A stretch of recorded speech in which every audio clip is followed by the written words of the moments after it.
एक अच्छा संसार, एक अच्छा युग, एक अच्छा राष्ट्र अपने वर्तमान को जीने से और अपने वर्तमान का सम्मान करने से पैदा होता है। अतीत पुनर्व्याख्या के लिए है, अतीत पलट कर देखने और पढ़ने के लिए है। अतीत अगर कुछ खूबसूरत बात उसमें छुपी हुई है तो उसे नई जिंदगी में ढालने का नाम है। अतीत न तो दंभ करने के लिए है और न घृणा करने के लिए, क्योंकि हम में से जब भी कोई अपने अतीत की तरफ देखेगा उसमें खुश होने के बहुत कम मौके मिलेंगे, रोने का बहुत सारा मौका मिलेगा। दरअसल इतिहास रोने का नाम है।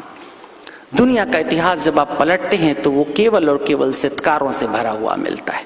किसी का इतिहास ऐसा नहीं है जिसमें रुदन नहीं हो, जिसमें घृणा नहीं हो, जिसमें युद्ध नहीं हो। इतिहास में यही बंद है। कैसे भूल जाओगे तुम?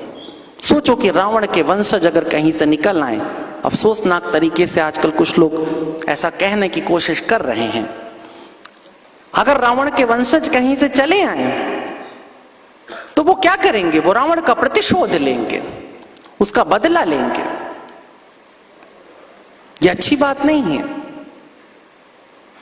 इतिहास में झांकने का अर्थ यह बिल्कुल नहीं होता है कि तुम इतिहास की चोटों को दोहराने की कोशिश करो। पर संप्रदाय के साथ एक बड़ी समस्या हो गई।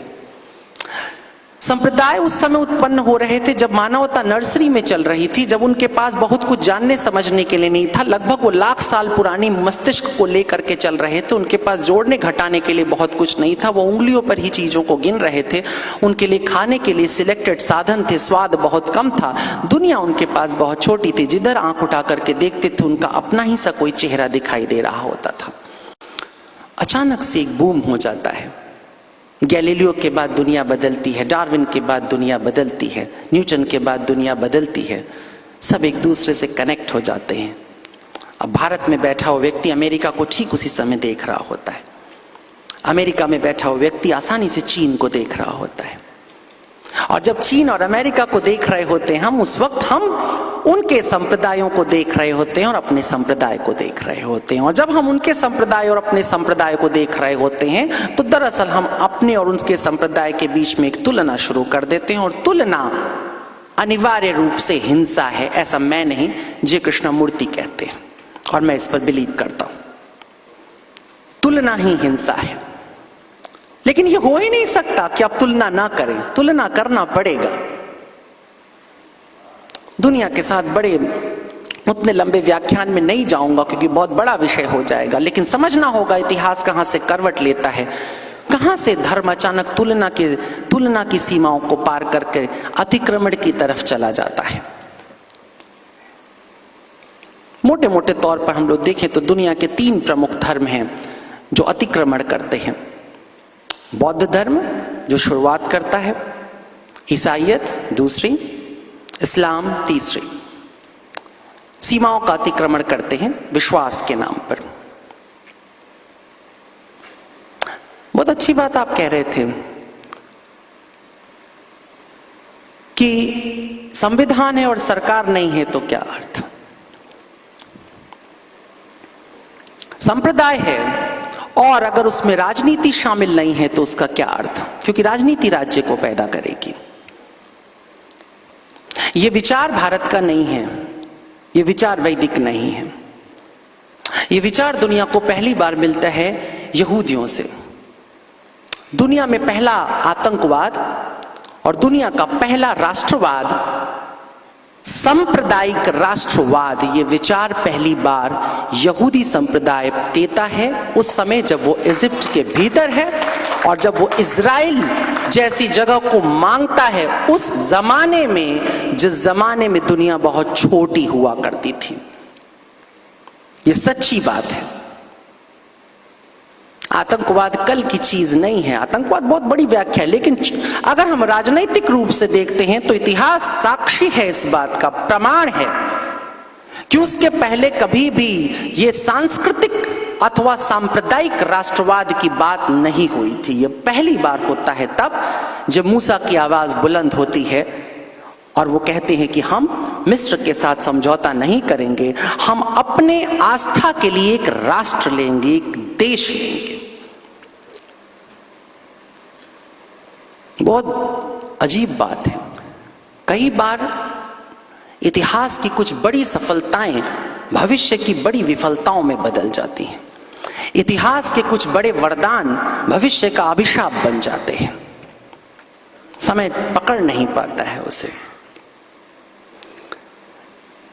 समय थोड़ा सा करवट लेकर आगे बढ़ गया और बुद्ध आ गए। बुद्ध ने आने के बाद धर्मांतरण, कन्वर्जन, दुनिया को एक नया लॉ दिया। अब तक धर्म जो स्वाभाविक था, नैसर्गिक था, अथवा एक विशेष प्राकृतिक अथवा सामाजिक संरचना के बीच में पैदा होने वाली चीज था, अचानक से बौद्धिक हो गया, कुछ विचारों पर आश्रित हो गया, आस्था पर आश्रित हो गया। बुद्धम शरणम गच्छामि, बुद्ध की शरण में आ जाओ। धम्मम शरणम गच्छामि, बुद्ध के बताए हुए धर्म की शरण में आ जाओ। और फिर संघम शरणम गच्छामि, फिर उन बुद्धिस्टों की शरण में आ जाओ, उस संघ में चले आओ जहां पर बुद्ध बैठा है। बुद्ध की नीयत में कोई खोट नहीं बता रहा हूं, पर अशोक की नीयत में हो सकता है।